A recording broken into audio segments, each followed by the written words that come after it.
It was certainly a year to remember, or at least a year that's going to be hard to forget. The stories that define 2020 will be with us for some time. But in so many ways this past year, we turned to each other. It was people in need, but it was also people helping people in need. And when the going got tough, well, sometimes the band showed up. We do have things to look forward to, a new soccer team coming in a couple of years, and that football team that was here and then gone, it might be making a comeback. That and much more as we kick off a new year and Living St. Louis's 18th season.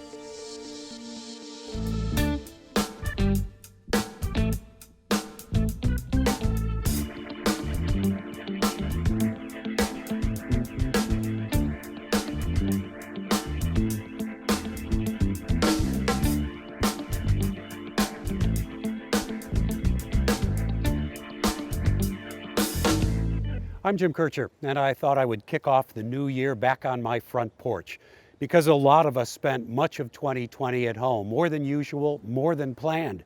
It was that kind of year. We limited contact, we wore masks, or maybe we argued about wearing masks. For St. Louis and for the country and many places in the world, it was a year unlike any in memory unless you're well over 100 and remember the 1918 flu pandemic. For most of the year, this spare bedroom was my main office, a place to write and to edit and to interview. The dinner table became my grandson's classroom. On the bright side, though, the best part of this, we'd been able to have some recess together. And plenty of people have had to do their gatherings, their parties, their weddings even, looking like this. And even the Donnybrooker's have been meeting on Zoom. Crazy year that forced all kinds of adaptations and adjustments. With theaters and concert halls closed, front porches became stages. Musicians set up, invited the neighborhood to gather at a distance to be entertained. And if you didn't go to them, there was a band who might come to you. Brooke Butler on one of our favorite stories of 2020. This first aired in September, and we'll have a bit of an update.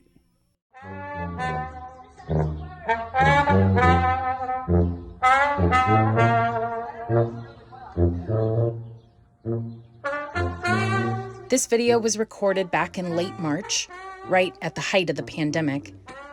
The musicians Dominique Burton and Benjamin Cosberg, who are also roommates, decided they'd already been stuck in the house for too long. So they took out their instruments and played around their neighborhood, hoping to just brighten some spirits when the world seemed at its darkest.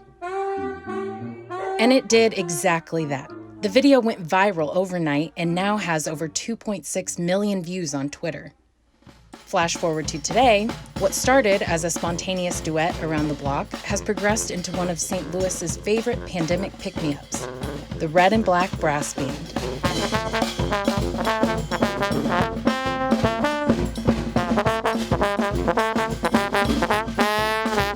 The band has been playing their way through the pandemic, entertaining neighborhoods all around the city when live entertainment is hard to come by these days. They've gained new members, gussied up their look a bit with branded t-shirts and instruments, and even added some storytelling to their set. The rest is the history that we're all living. Did you ever think this would be this successful when you first went out to play? I couldn't have told myself that this would be remotely as successful as it has been. I got a girl from St. Louis. She's the one I've been seeing in my dreams. It's what people need, you know. It's the thing that we kind of got taken away from us during the pandemic and the COVID-19 in general, which was we kind of lost a community a little bit. We had to disconnect from one another, and music has an amazing way to bring us together. The name Red and Black Brass Band comes from the fraternity Phi Mu Alpha Sinfonia, who use the colors red, black, and gold. Phi Mu Alpha Sinfonia is a national fraternity for musicians, and not only is that where their name comes from, but also how the other members of the band were led to join. They're all a part of the St. Louis chapter of the fraternity, and often, when they're not sporting the band's gear, they're seen representing those Greek letters. And actually, considering the values of the fraternity, it's not a surprise that these men were led to volunteer their talents to the community.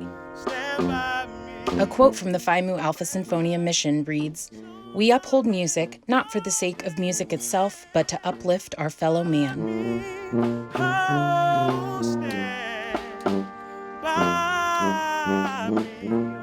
So it's a connection we all shared as a group already, and it was a connection that brought us to music and kept us to music, and it's a big reason why a lot of us are in St. Louis in general.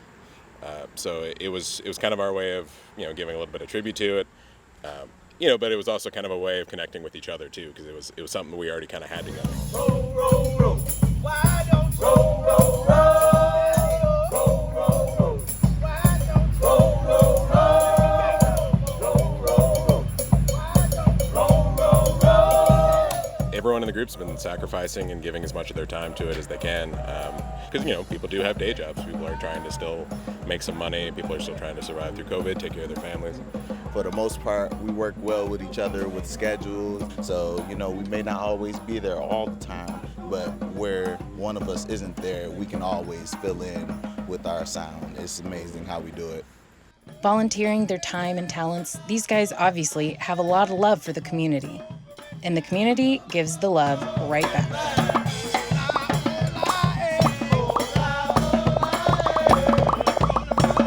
I mean, a lot of love. Not only did they go viral on Twitter back in March, they were also awarded Best Use of Brass in St. Louis Magazine's 2020 A-List feature. And when we did a short story about the band back in June, that video received a lot of attention with over 1.5 million views from all around the world. And most recently, their story was even shared on the PBS NewsHour. The Red and Black Brass Band in St. Louis has found a way to bring music to the streets of its hometown. Why do you think that's resonating with so many people to see you guys play? It's the power of music. It speaks to healing. It's joy in such a time where everything in the world is dark. There's so much going on right now, right? So we're playing music, and our biggest thing is just the passion and love, and we believe in blowing that through our instruments. And I think people can really feel it. So I think that's why it's resonating all over the world.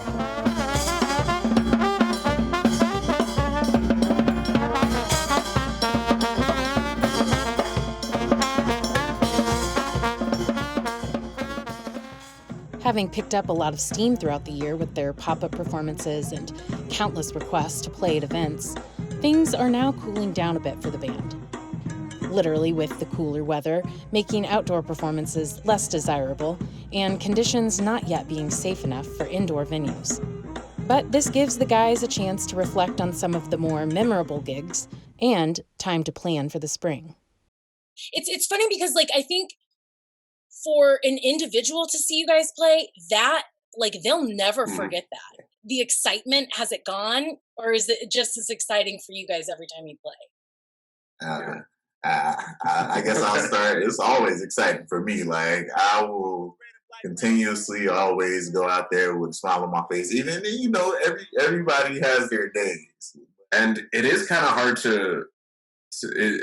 Every day was memorable because every day, we came across people dancing. We came across kids, just having a ball. People singing along, people coming out and crying, and it's just every day we sort of had things like that. There were definitely. So maybe it wasn't necessarily a performance, but rather the people who made for the more memorable moments. Jack, with his parents Chris and Caitlin, have followed the Red and Black Brass Band on multiple occasions, and he always comes prepared with his trombone or drums to accompany. Throughout the year, people actually donated instruments to us, knowing that a couple members were music teachers. And so knowing that we'd probably be able to find a home for them. And with the drum set, we couldn't find anybody immediately who needed one, so we decided to do a giveaway. And Jack seemed like a good candidate. There we go. We're hoping 15 years from now, we'll just get a college student walking up to us, and hopefully he'll be a percussionist. And his name will be Jack. Yeah, his name will be Jack. And you don't have to be a kid like Jack to feel the inspiration that the band gives. A hot summer gig in June also sticks out for the guys, but for a little different feeling of inspiration. The Urban League, at one of their many food giveaway events, asked the Red and Black Brass Band to play for the massive lines of people in need. When we get there, the entire mall parking lot is packed with cars. Hundreds, if not thousands of them, because people had started showing up at around 6 a.m. We got there around noon. Yeah. And we essentially just walked the parking lot, playing in front of different lots of cars. And just, I remember very specifically because we'd get to the end of the song and then you just hear all the car horns start, like, and people like, clapping out their windows. And, they'd been sitting in their cars for 6 hours. So. Yeah. And the reason they were sitting in their cars. Mm-hmm. Of course, spreading that hope and joy is the reason the Red and Black Brass Band was formed in the first place. And if they inspire others to follow lead, they're more than welcoming of other musicians. I was kind of, selfishly, I was kind of hoping that there'd be like 12 brass bands around the city by the end of the year, just playing in different neighborhoods, and we could take credit for all of them. So you would encourage that. You wouldn't band battle them off their corner and I mean, we will encourage and band battle them, but it's all in the spirit of fun. Yeah. Right? It's all in the spirit of, what music does for people, nothing else can do. Music is just something that everybody will understand everywhere. Everybody will love everywhere, and it's just, it's our duty. You know what you guys should do? Instead of surprising people in their neighborhood outside, you should crash some Zoom meetings. So, whether they use my ideas or not, you can expect to hear the Red and Black Brass Band back out on the streets very soon.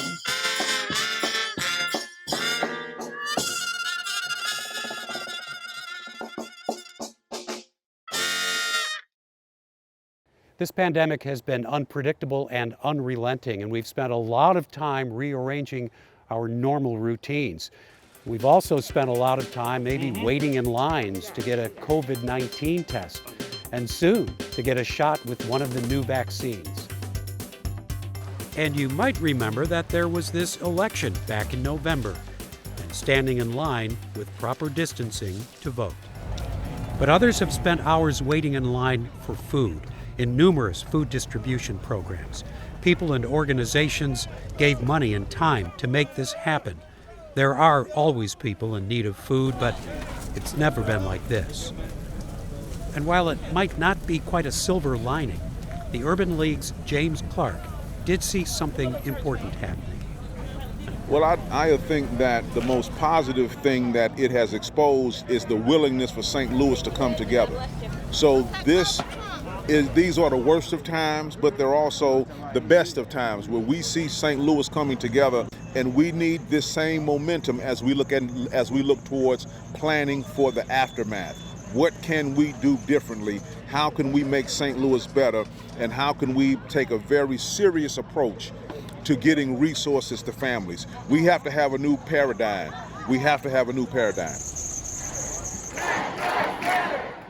When historians view video archives decades from now, like this Black Lives Matter march in Clayton after the killing of George Floyd, those researchers will be able to quickly peg the year, not just because of the signs, but all those masks. Yes, they'll say, must have been 2020. It was a tough year in many ways, but when plywood went up in anticipation of unrest, folks came out to make the best of it and leave a message.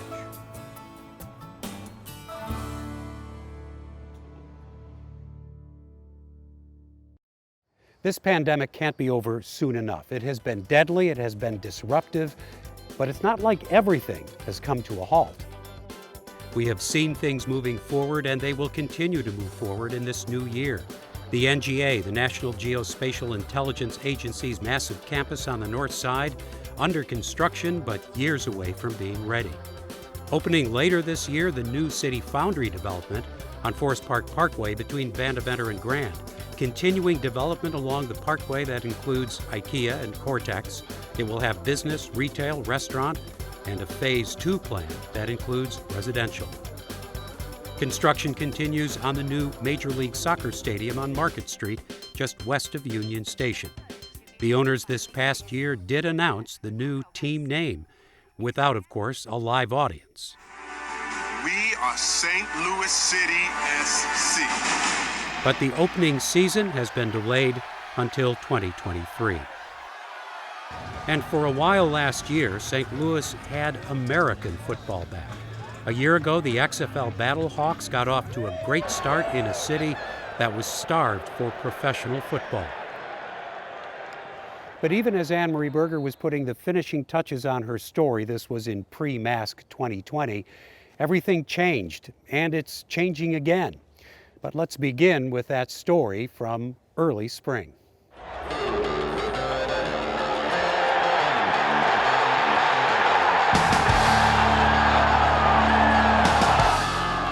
It's been 4 years since football fans in St. Louis have cheered on a football team at the Dome.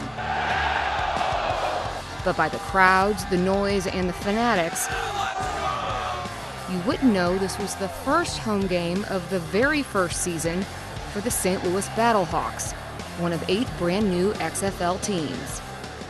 The XFL announced in 2018 the rebirth of what they're calling the Fan First Football League, a fast-paced game that's entertaining but true to the sport.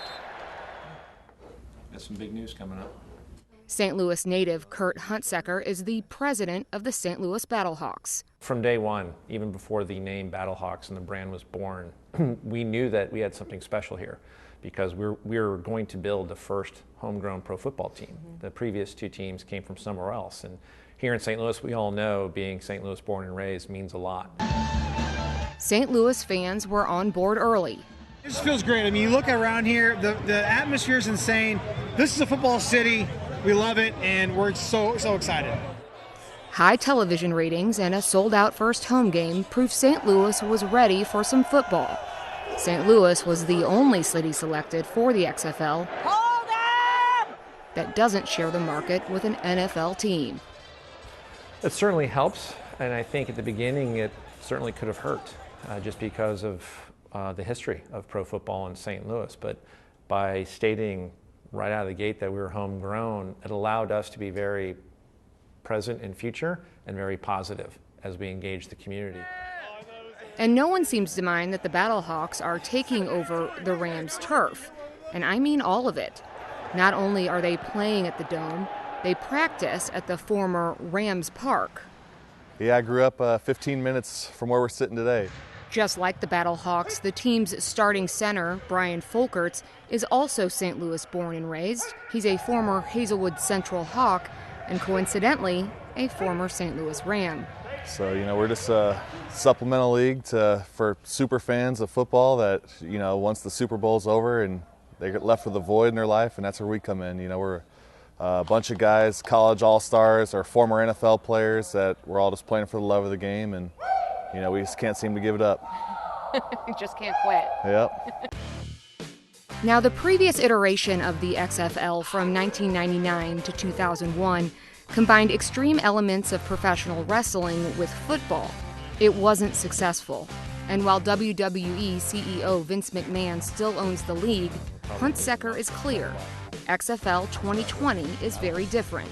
I mean, it was really an entertainment focused entity, whereas the XFL 2020 is rooted entirely on the product, the game of football. This is true football. This is the football everyone knows. It's not the old body slam, WWE wrestling football of the 2000s. But so this is real football that everyone's going to recognize, and we're putting a good show out for people. Are you getting hazed over here? Yeah, they're razzing me.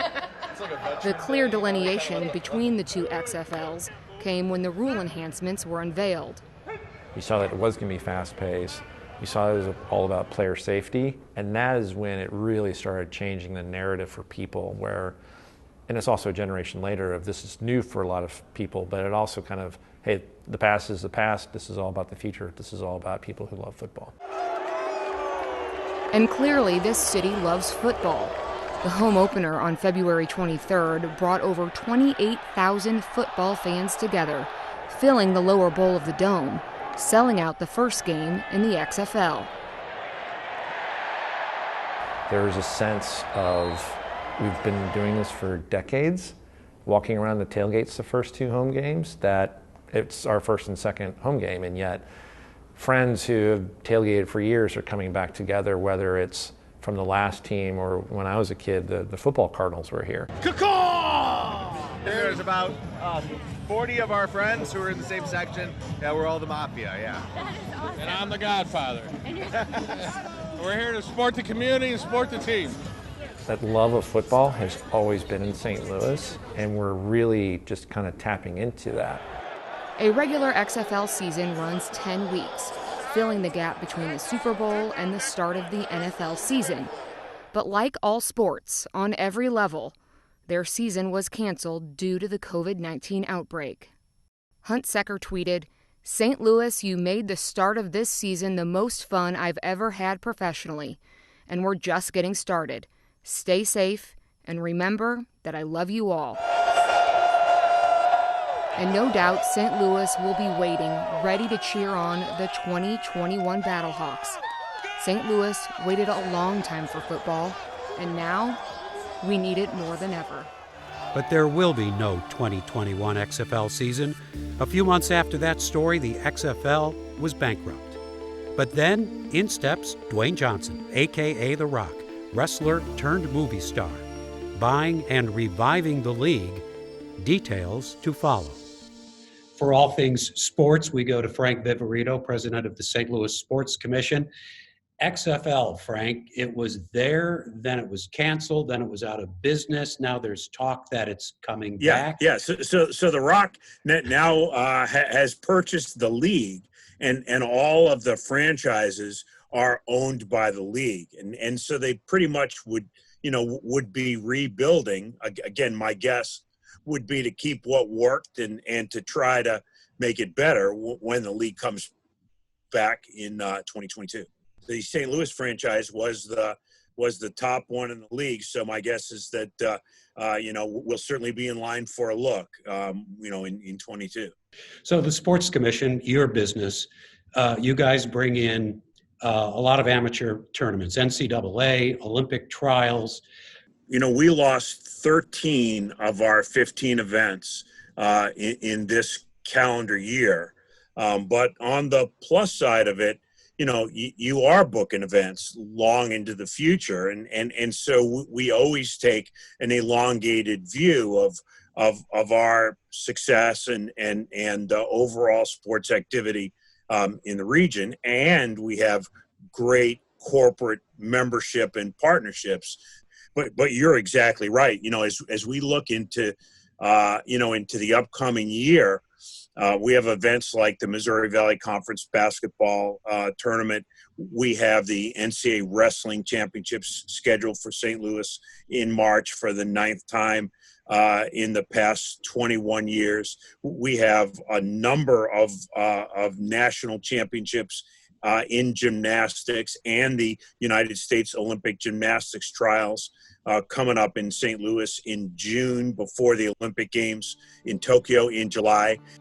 Those tournaments might take place, but if they do, there might not be anybody in the stands, just athletes and coaches, referees, and of course, TV cameras. And television is a key piece of the visibility and the importance of the event, but the big component of the financial outlook are the fans in the stands. So when you have something like gymnastics or a wrestling tournament, even though the general public may not be standing in line to buy tickets, you're pulling in people from around the country.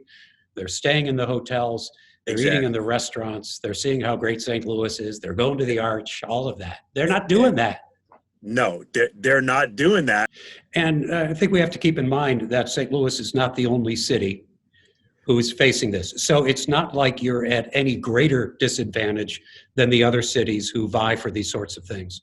It's every single place in this country and around the world, and it's at sports at every level. It's your kids' Little League tournaments.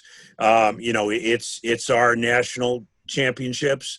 It is the NHL, the NBA, the NFL, Major League Baseball, MLS. Everybody's trying to figure out how can we play safely, how can we get the revenues back, and it's going to be a challenge for everyone in 2021. I know we've only really skimmed the surface of this year in review, only barely touching the real tragedy of the loss of life and jobs and homes, but that story's not over, and it is well covered in the paper and on the nightly news. We know we're still going to get hit. And we'll be seeing more of this guy giving us steady and sometimes stern updates, warnings, even pleadings. Pandemic Task Force leader Dr. Alex Garza, who no doubt will be happy when this job comes to an end.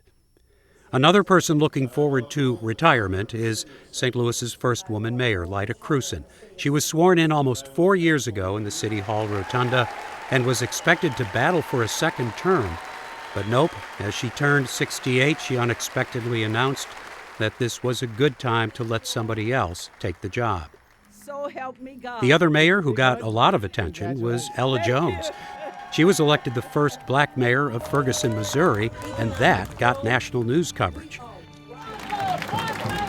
And so did the story of Cori Bush, the activist and protest leader elected to the U.S. House of Representatives, a sign of the times. Along with this, the empty pedestal where once stood a statue of Christopher Columbus in Tower Grove Park, a symbol of a new, more complex interpretation of our history. And since this is Missouri's bicentennial year, no doubt there is more of that to come. Well, that's Living St. Louis. Thanks for joining us. I'm Jim Kircher, and we'll see you next time.